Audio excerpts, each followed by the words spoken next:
BFM Business, la librairie de l'écho. Emmanuel Le Chypre.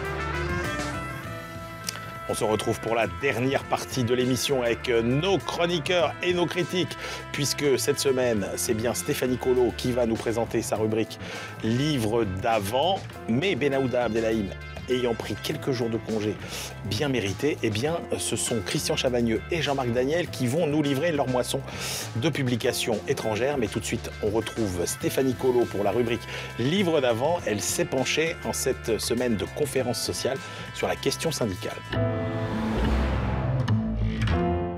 La CGT était la grande absente de la conférence sociale, une absence qui ne l'empêche pas de voir, comme les autres syndicats, le nombre de ses adhérents diminuer, une tendance lourde sur laquelle s'était déjà penché Pierre Rosanvallon. En 1988, il publie La question syndicale, histoire et avenir d'une forme sociale. Pierre Rosanvallon, à la fois historien et sociologue, est une figure emblématique de la gauche réformiste.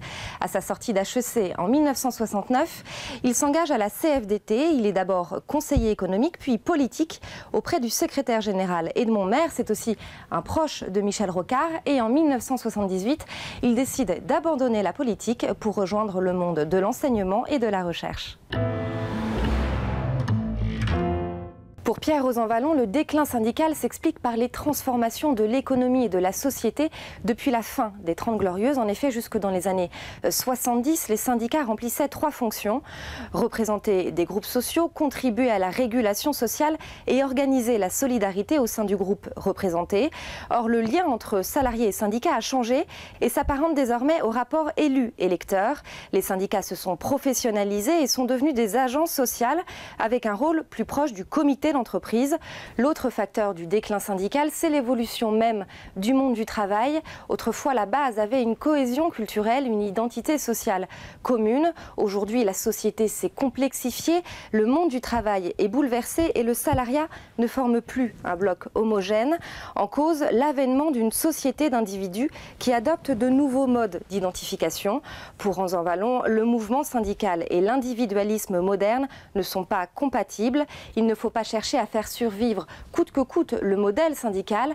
Rosanvallon propose de réinventer le syndicalisme non pas par ses institutions, mais en mettant l'accent sur ses fonctions de revendication, de négociation et de régulation sociale. Merci beaucoup Stéphanie. Et tout de suite, on se retrouve avec nos critiques chroniqueurs de la semaine, Jean-Marc Daniel, Christian Chavagneux, pour leur livre d'ailleurs. BFM Business, la librairie de l'écho. Les livres d'ailleurs.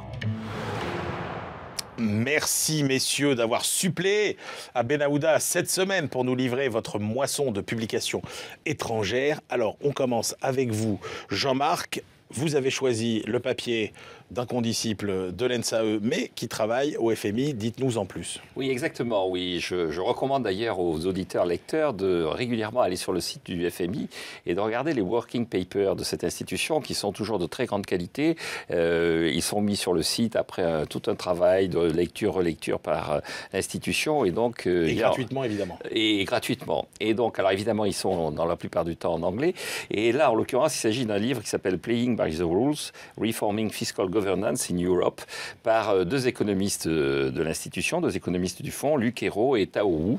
Tao Wu est un jeune économiste chinois qui fait partie des personnes un peu en vue dans l'institution. Et puis Luc Ayrault, c'est un jeune administrateur de l'INSEE, normalien, qui travaille et qui est un macroéconomiste qui commence là aussi à se faire un petit nom.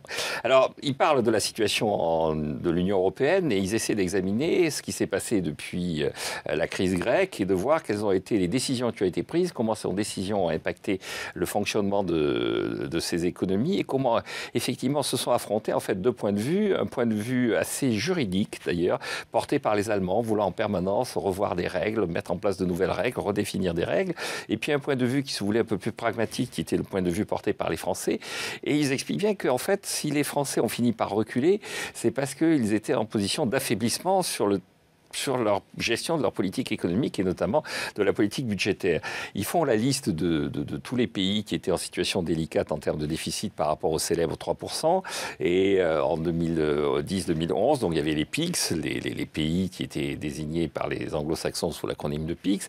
Mais il y avait aussi la France et puis il y avait la Slovénie. Et ils montrent que, par exemple, la Slovénie, qui avait 12% de déficit en 2012, est arrivée à 2,5% en 2015, en fait, est prévue à 2,5%, alors que la France, elle est toujours avec un déficit qui est supérieur aux 3%. Et donc, ils disent la conséquence, c'est qu'il y a un déport progressif des règles qui fait qu'on est passé des 3%, qui était un peu une idée française, à la distinction entre le déficit conjoncturel, le déficit structurel, l'introduction au travers du nouveau traité d'une présentation nouvelle des choses. Il dit c'est pas forcément mauvais parce que finalement présenter les choses en termes de structurel, conjoncturel, sauf qu'on a beaucoup de mal à mesurer effectivement ce qu'est le structurel et ce qu'est le conjoncturel.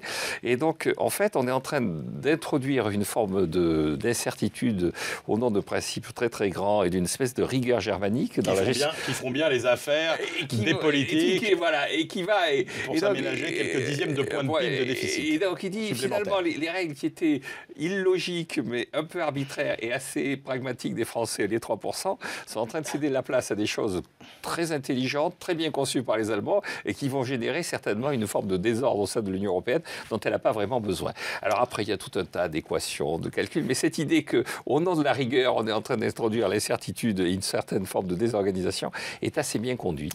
Alors, Christian, vous, deux choix qui font un petit peu écho à notre rubrique précédente et qu'on pourrait rassembler sur le thème. Est-ce qu'on peut faire confiance aux économistes finalement? Oui, il y a un peu de ça. Donc le premier papier s'appelle Everything You Need to Know About Laissez-faire Economics. Donc c'est quelque chose c'est une interview d'Alan Kerman, qui est un économiste qui n'est pas connu dans le débat public français, mais qui est très respecté en France, aux États-Unis. C'est un économiste mainstream qui utilise les techniques de l'économie dominante. Donc il est très respecté, mais néanmoins dans cette interview, est-ce que maintenant qu'il est professeur émérite avec Marseille 3, il se lâche. En tout cas, il nous dit les économistes libéraux n'ont rien compris.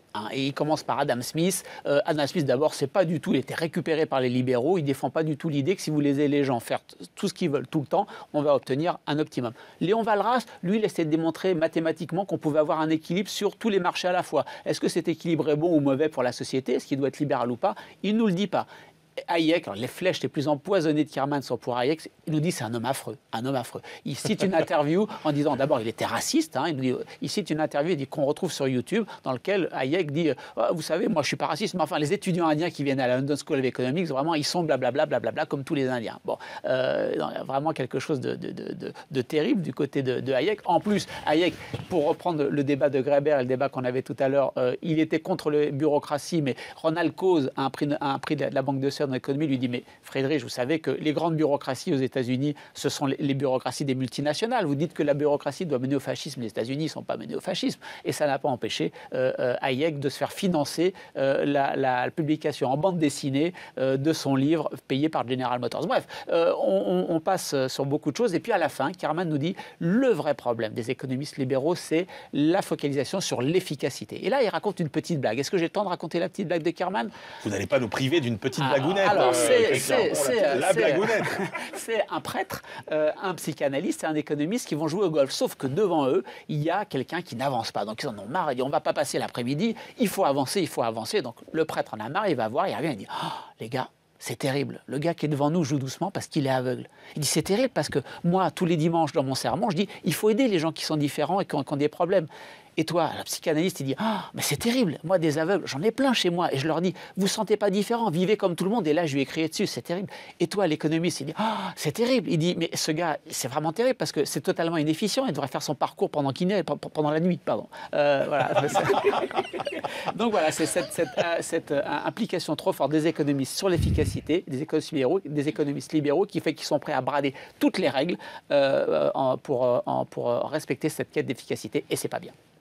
Eh bien, votre deuxième choix, alors là, pour le coup, c'est beaucoup plus technique. Ah, mais on revient à la Réserve fédérale. On revient à la Réserve fédérale. Deux économistes qui s'appellent Andrew Chang et Philip Lee. Is Economics Research Replicable? Donc, une science, c'est très simple. Vous faites une expérience, vous trouvez un résultat. Pour que ce soit scientifique, il faut que quelqu'un reprenne exactement votre protocole d'expérience et tombe sur le même résultat. Ouais. Donc c'est ce qu'ils ont fait. Ils ont pris pratiquement 70 études statistiques. Ils ont dit on va essayer de refaire les résultats. Est-ce qu'on peut ou est-ce qu'on ne peut pas? Voilà, et ça nous dira si l'économie est scientifique ou pas. Alors au début, ils le font tout seuls. Ils arrivent à reproduire un tiers des papiers, 33%. Ils disent, ils se font aider par les auteurs parce qu'ils n'y arrivent pas. Les auteurs donnent quelques compléments, donc ils n'avaient pas donné un. Ils montent à 43%. Bon, c'est pas mal. Et puis ensuite, ils disent, bon, il y a deux études pour lesquelles on n'a pas le logiciel statistique qu'il faut parce qu'il est trop moderne, on l'a pas, on écarte. Et puis il y a plusieurs papiers sur lesquels les données sont confidentielles, on n'a pas le droit de les avoir, on écarte. À la fin, quand on a fait tout ça, il reste 49% d'études qu'on peut refaire et retrouver les mêmes résultats. Pour le reste, soit les auteurs ne veulent pas donner les informations et les données. Là, on se rappelle de Karen Reinhardt et Kenneth Rogoff qui avaient publié un papier magnifique qui disait qu'au-delà de 90% de dette publique sur PIB, ça casse la croissance. Mais il y avait eu quelques un petit doctorant qui a pris le fichier Excel s'est aperçu qu'il y avait des grosses erreurs dans le fichier Excel. Donc, pourquoi ces économistes ne veulent pas donner les informations? Bon. Et puis, pour les autres, les informations statistiques, je finis juste, Emmanuel, elles sont complètement fausses. Donc, nous disent les deux économistes, en fait, lorsqu'on vous dit que un économiste, il faut le croire à moitié, et ben, il faut prendre ça au sens littéral, parce qu'il n'y a qu'une étude sur deux qu'on peut vraiment refaire qui est vraiment scientifique. Le problème, c'est qu'on ne sait jamais laquelle. C'est exactement comme la publicité, quand on dit que les dépenses de publicité, la moitié est inutile. Le problème, c'est qu'on ne sait jamais quelle moitié Le problème, c'est de savoir si ce qu'il faut croire un économiste sur deux ou la moitié de ce que disent chaque économiste. Messieurs, allez, il nous reste très peu de temps. C'est l'heure de notre dernière rubrique de l'émission. Allez, votre dernier choix, c'est le livre de la dernière minute. BFM Business, la librairie de l'écho. Les livres de la dernière minute. Allez, chacun est venu avec son petit livre de la dernière minute. Qui ouvre le feu? Jean-Marc. Alors moi j'ai choisi le dernier livre publié sous le nom de Yanis Varoufakis. Il a publié un livre Pourquoi plus structuré. Il y en a qui n'a pas écrit sous son nom. Si, celui-là, sauf que c'est pas un livre en tant que tel. Informez-nous. Oui, c'est pas un livre en tant que tel, c'est la reproduction du discours qu'il a tenu en Saône-et-Loire chez Arnaud Montebourg. Ouais. Et donc, alors il l'a prononcé en grec, je crois, mais c'est une traduction qui était assez bien construite. Et ça s'appelle Notre printemps d'Athènes, parce qu'il explique que à Athènes, il s'est passé la même chose qu'à Prague dans les années 60, en 1968. Il y a eu un espoir, une illusion, une volonté de réforme et tout ça a été brisé. Alors, on ne peut pas tout prendre au premier degré, mais c'est extrêmement intéressant et surtout la façon dont il aborde le problème de la démocratie en Europe. Eh bien écoutez, moi j'en profite pour me glisser entre vous deux puisque c'est une suite logique. Ça s'appelle Visage de la crise. C'est écrit par Marilyn Darcy, Mathilde Auvillain, Angélique Kourounis et Gaëlle Lucas. Ce sont des correspondantes des chaînes de télé françaises dans tous les pays qui ont subi la crise. Grèce, Portugal, Espagne. Et en fait, alors elles ont un point de vue très varoufakissien sur la crise, ou les méchants plans d'austérité, etc. Ça, on peut ne pas adhérer, mais par contre, les portraits qu'elles font vraiment de ces personnes dans tous ces pays qui ont vécu la crise, ça donne vraiment de la chair à la crise. C'est très intéressant. C'est chez Buchet-Chastel. À vous, Christian, pour le mot de la fin. Excellente émission avec Jean-Marc Daniel qui cite le Fonds monétaire international et Yanis Varoufakis. J'ai bien fait de venir aujourd'hui. Alors moi, c'est nous, les Français de 1900 aujourd'hui en infographie de Caroline Bollert-Lepeu et Jérôme Vadon chez Groot. Un petit livre vraiment tout à fait extraordinaire. À chaque fois, vous avez sur 4 pages les Français en 1900, la France aujourd'hui, les statistiques, la santé, les jeunes, les vieux, les retraités, notre relation au travail, notre relation à l'argent. Et puis derrière, vous avez donc beaucoup de statistiques. Et puis derrière, vous avez des informations plus ou moins intéressantes, mais surtout vous avez une petite bande son en bas qui sont les chansons des années 30 à aujourd'hui qui permettent de travailler le thème. C'est un livre de vacances. Ça a dû vous plaire, les chansons.